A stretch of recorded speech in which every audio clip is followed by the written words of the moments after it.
Hi, I'm Annika Noel, and when I was little, I was taught that earthworms might look gross, but they were actually helpful bugs that made flowers grow.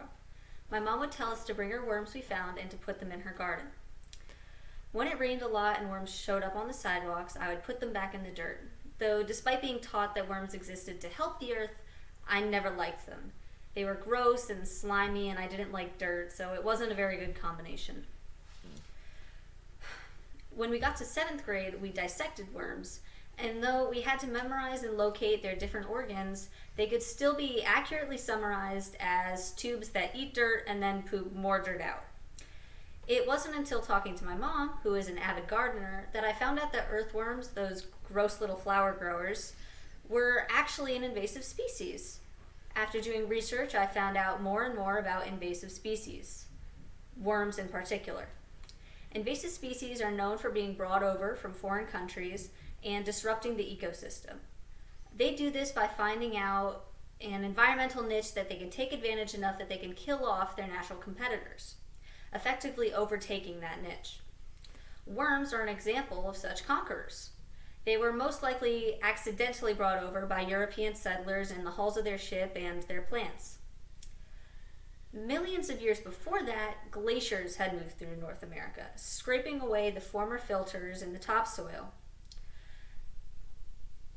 This means that worms had no competition once they arrived in North America, so they worked their way through the earth quickly, becoming the main topsoil filtration system. Prior to this, for thousands of years, our forests developed and evolved without earthworms. So when earthworms started living in these forests, they completely changed the environment to suit them as opposed to the forests as a whole. This might sound harmless, but really it's anything but. One of the reasons worms are often praised in the garden is because they mix the dirt and bring organic material from the topsoil lower down, as well as mixing oxygen and water into the soil. Gardens tend to benefit from this because they usually have shallow roots and gain from the consistency of topsoil that worms provide. Forests, on the other hand, are actually damaged by this. Forest needs organic nutrients at the top of the soil to stay where they are in order to support a lush forest and a consistent pH. In areas where there is an infestation of earthworms in the forests, there's a lack of the proper nutrients needed for the forest floor.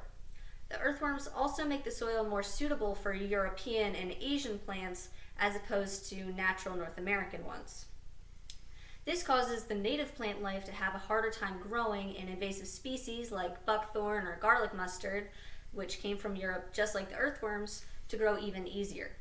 This can destroy our natural North American forests and decrease biodiversity.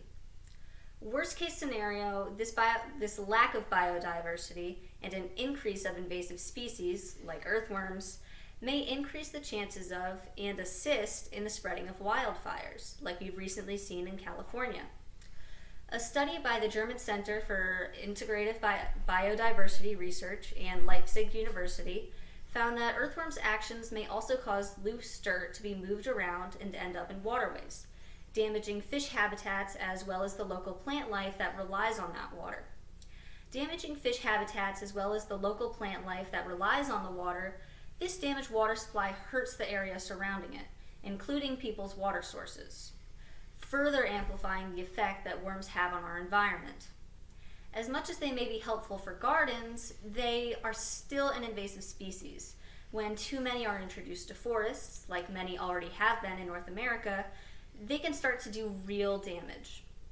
There are many different potential solutions to saving our forests, like driving less on a local level and petitioning for stricter environmental regulations on the federal level, but a very simple personal precaution people can take, especially if they garden or fish, is really to just be careful where they bring worms.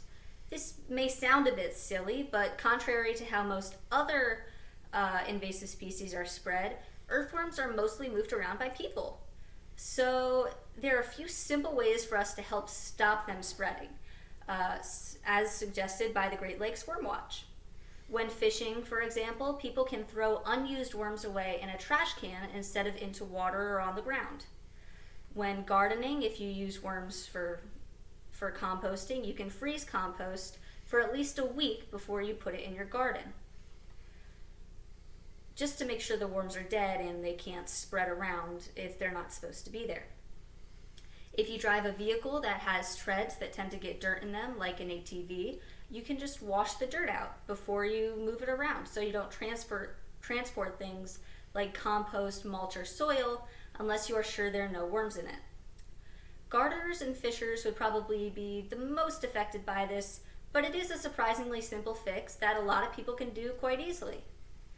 Unfortunately, a new species of invasive worms, known as jumping worms, are now spreading, which makes these precautions even more important. So far, the jumping worm is only in the Midwest area, but it can spread even without fertilization. So if you see it, it's important to report it to the Great Lake Worms Watch as another precaution for our ecosystem.